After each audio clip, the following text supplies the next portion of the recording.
50 years old ka na ba at wala ka pang SSS? O matagal ka nang hindi nakapaghulog? Iniisip mo ba kung worth it ba bang mag-apply o magpatuloy ng contribution sa SSS kahit minimum lang? O mas okay na bang ilagay na lang sa MP2 o ibang investment ang pera mo? Sa video na to, i-compute natin gamit ang actual SSS pension formula kung sulit pa ba talaga ang SSS sa edad na 50 years old. Hi mga Mima, Ate Rhoda is here, your simple guide sa SSS, government benefits at adulting life. So let's have an example.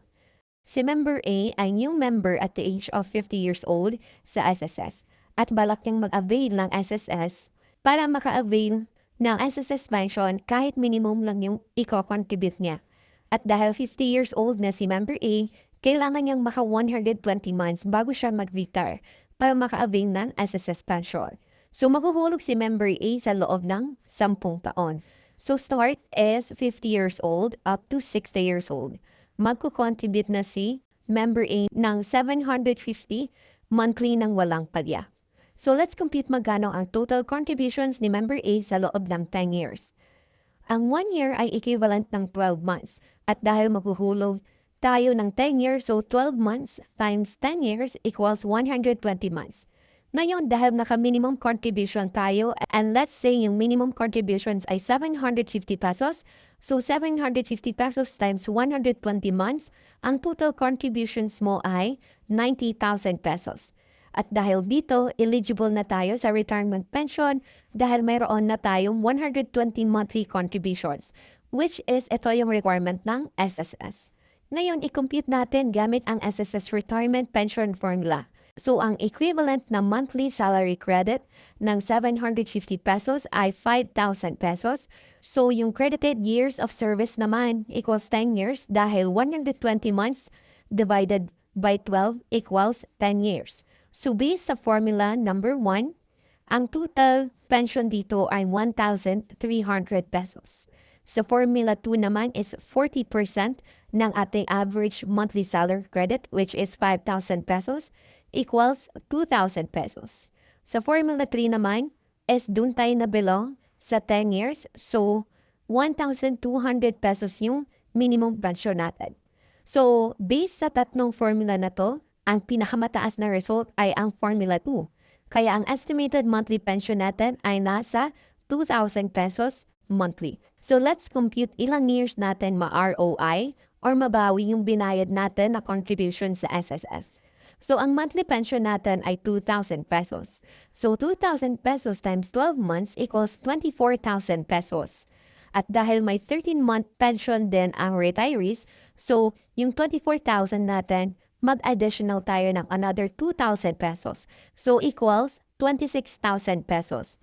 Kaya sa isang taon, meron tayong 26,000 pesos na matatanggap sa SSS as pension. At dahil nakapagbayad ka ng total of 90,000 pesos, ma-ROI natin ang 90,000 pesos mo na contributions within 3.46 years. Dahil 90,000 divided by 26,000 equals 3.46 years. Ibig sabihin, after 3.5 years of receiving SSS pension, nabawi mo na ang lahat ng naihulog mo sa SSS. At magko-continue pa rin ang iyong SSS pension hanggat nabubuhay ka. Paano naman kung mag-maximum contributions ka? So, ang maximum contributions ngayon ay let's say 3,000 pesos. At ang equivalent ng monthly salary credit dito ay 20,000 pesos. So, let's compute kung magkano ang total contributions mo sa loob ng 10 years. So, 3,000 pesos times 120 months, ang total contributions mo ay 360,000 pesos. So, let's compute your SSS pension. Same pa din sa formula na yon. So, sa formula 1, ang ating pension dito is 4,300. So, formula 2 is 8,000 pesos. And sa formula 3 ay 1,200 pension natin. So, ang pinakamataas pa rin dito ay itong formula 2 which is 8,000 pesos. So, ito na yung monthly pension natin. So, let's compute kung ilang years natin mababawi yung contributions natin from SSS kung naka-maximum contributions tayo. So, 8,000 pesos times 13 months kasi ito na yung 12 months plus 13-month pay for retirees. So, 8,000 times 13 months equals 104,000 pesos. At ang total na nabayad natin is 360,000 pesos. So, i-divide natin ito by 104,000 pesos equals 3.46 years. So, mababawi pa din natin yung contributions natin within 3.5 years. So, kung magre-retire tayo by the age of 60, so after 63.5 years, bawang-bawing na yung contributions natin sa SSS. So, ang tanong, worth it ba ang SSS kung new member ka at the age of 50 years old?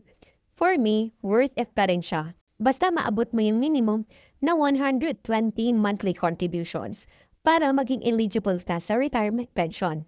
Kasi kapag yan hindi naging 120 months, 119 lang, basta below 120 months, hindi ka na qualified for monthly pension. So kapag ganun po, hindi siya worth it. So better na bago kayo mag-apply sa SSS, kung kayo ay nasa 50 years old na, i-compute nyo muna if kaya pa bang umabot sa 120 months yung contributions nyo bago mag-retire. So kung ikaw, kung nasa 50 years old ka na at wala ka pang SSS, maghuhulog ka pa ba or ilalagay mo na lang sa Pag-ibig MP2? Drop your answer sa comment section. At kung gusto mo ng part 2 kung saan ikukumpara natin ang SSS pension versus MP2 growth sa totoong numbers gamit ang 750 contributions, 1,500, and yung maximum contributions which is 3,000 pesos. So, check our video about this. So, yun lang mga Mima. Kung nakatulong ang video na ito, huwag kalimutang mag-like, mag-subscribe sa Ate Roda for more retirement planning tips. Thank you for watching and see you on our next vlog.